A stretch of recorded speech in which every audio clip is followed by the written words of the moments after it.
Cewek ini nih gak pede sama wajahnya. Dia ngerasa jelek. Soalnya di tempatnya wajah yang dianggap cantik tuh yang kayak gini nih. Buat dapetin wajah kayak gini, orang-orang tuh harus operasi plastik. Dan biayanya mahal. Ibunya, kakaknya, bahkan ayahnya nih, semua udah punya wajah kayak gini. Cuma dia doang yang belum. Dia sedih banget dan ngerasa jelek sendiri. Apalagi pas dia tahu kalau sahabat terdekatnya juga udah operasi plastik. Jadi cuma dia doang nih yang belum. Dia ngerasa jelek dan putus asa. Mau operasi plastik tapi nggak ada uang. Sampai dia ngeliat pengumuman kalau dicari nih pasien uji coba buat operasi plastik gratis. Dan tanpa pikir panjang, dia langsung mau. Dia berharap wajahnya bakal kayak gini, jadi cantik kayak ibunya. Tapi sedihnya operasi plastiknya gagal. Gak kebayang deh nih wajahnya jadi kayak gimana. Saat aku fokus mengajar, si Farhan malah enak-enak tidur. Kamu malah tidur, ke depan, kamu ibu strap. Lalu aku menghukumnya. Suatu hari aku mau cari sapi untuk kurban. Tidak sengaja aku melihat si Farhan. Oh, jadi kamu tertidur karena kecapean. Keesokan harinya aku mengajar seperti biasa. Ibu, lihat si Farhan tuh tidur lagi. Dia pekerja keras. Suatu hari ada seorang ibu dan anak hendak liburan naik mobil. Si ibu ketiduran saat menyetir dan ada pohon di tengah jalan. Alhasil mereka kecelakaan, si anak lumpuh dan si ibu meninggal. Di perjalanan pulang dari kuburan ibunya, si anak melihat setumpuk uang di tengah jalan. Ada mobil kencang, si anak hendak mengambil uang. Alhasil si anak kejedot mobil hingga meninggal. Si anak dikuburkan di samping ibunya. Pada saat jam 12 malam mereka bangkit. Mereka pun bahagia selama-lamanya. Dek, beliin mamah coklat dong ya. Siapa? Aku beliin sekarang aja ya. Hah? Apinya masih nyala. Hah? Tidak, Mama. Maaf, aku lupa matiin api.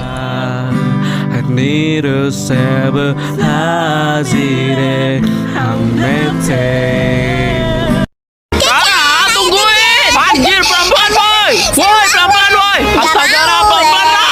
Rara, kugetok pala murah, pelan-pelan gak? Ih, gemes. Mereka tuh cocok banget loh, Jeng. Gimana kalau udah gede kita jodohin aja? Ya, nanti ya waktu udah gede. Kalau aku sih mah terserah aku aja, Jeng. Umur kami udah 20 tahun. Ya, umurnya aja sih yang tua. Tapi kelakuan. By one day. Are you ready? Go. Rara, anjir. Jadi, Tante mau ngomong apa sama saya? Jadi gini loh, kalian kan udah bersahabatan dari kecil, udah saling tahu satu sama lain. Gimana kalau kalian dijodohin aja? Gue nggak nyangka, Cok. Apalagi gue, kita nikah anjir. Hah? Aku? Bu bidan, saya nggak mau melahirkan, Bu. Saya maunya digugurin aja. Gigi salah, Bu, digugurin. Mana bisa, Bu? Udah 9 bulan loh ini. Ya udah cepet GPL, sakit banget, boy.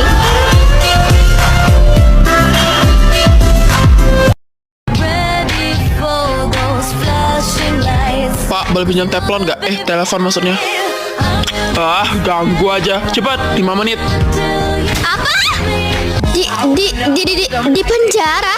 Ya biasa aja kali. Oh my god, kok bisa sih? Jadi tadi gue lagi bawa motor, agak ngebut nih. Gue nggak tahu di depan ada bocah.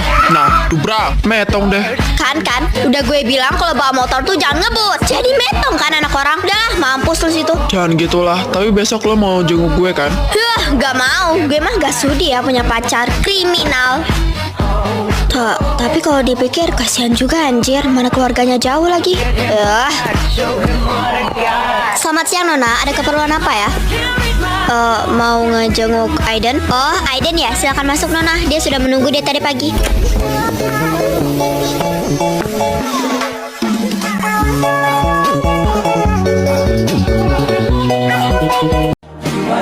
Selamat ya Bu, anaknya laki-laki. Anaknya sehat, ganteng juga seperti ayahnya. Dan juga kondisi ibu alhamdulillah baik.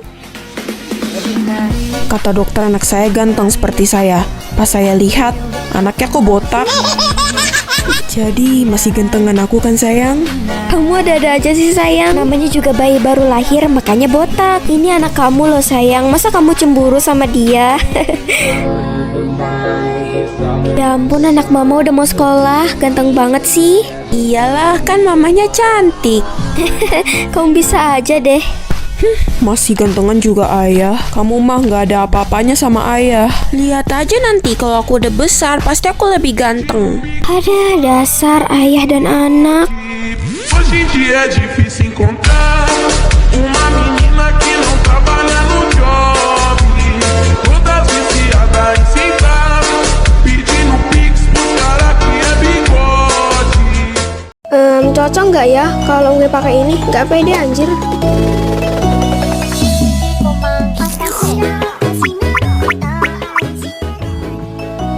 Kenapa, Jess?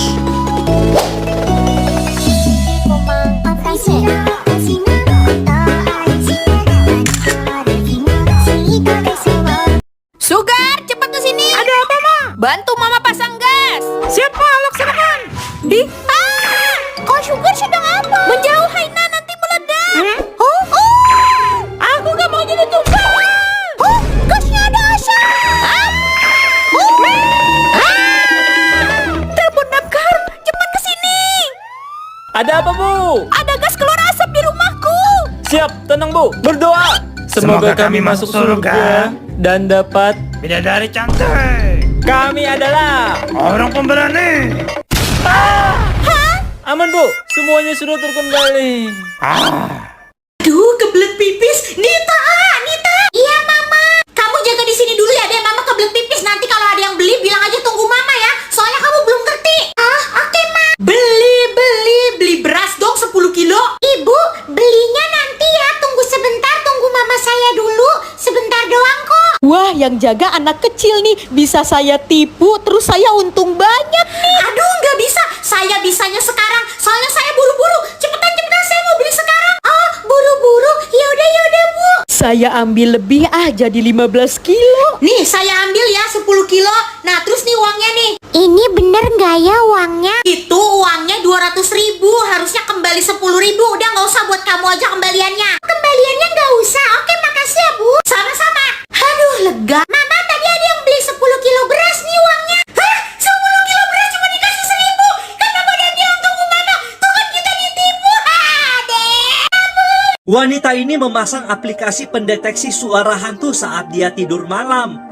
Tangan cewek ini digergaji di neraka karena suka mencuri dan gak pernah like video orang. Aplikasi itu akan merekam suaranya saat montok, saat tidur, ataupun berguling-guling. Sampai tiba-tiba dia mendengar suara di aplikasi itu. Jam 2 pagi ada suara orang kacau-kacauin barang. Malam harinya pas dia terbangun, tiba-tiba ada suara pria misterius yang membuatnya ketakutan karena dia cuma sendiri bersama anaknya. Akhirnya wanita ini memutuskan pindah ke rumah yang baru dan akhirnya dia bisa tidur dengan tenang di rumah barunya.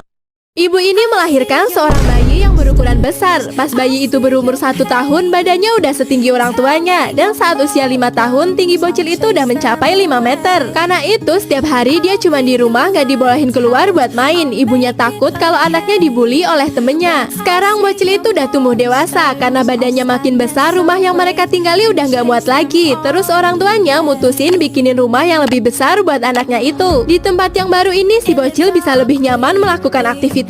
Tapi karena bosen, malam-malam dia nyamar jadi pohon terus keluar rumah. Di sana dia lihat banyak anak-anak muda yang lagi nongkrong. Tiba-tiba ada cowok yang mau pipis di dekat pohon. Jadi bocil raksasa ini mundur dan cowok itu jadi ketakutan. Tapi semenjak itu mereka jadi berteman. Cowok-cowok tadi diajak mampir ke rumah bocil raksasa ini. Mereka terkejut lihat rumahnya yang besar. Bocil raksasa ini seneng banget karena akhirnya sekarang dia punya teman yang bisa diajak main.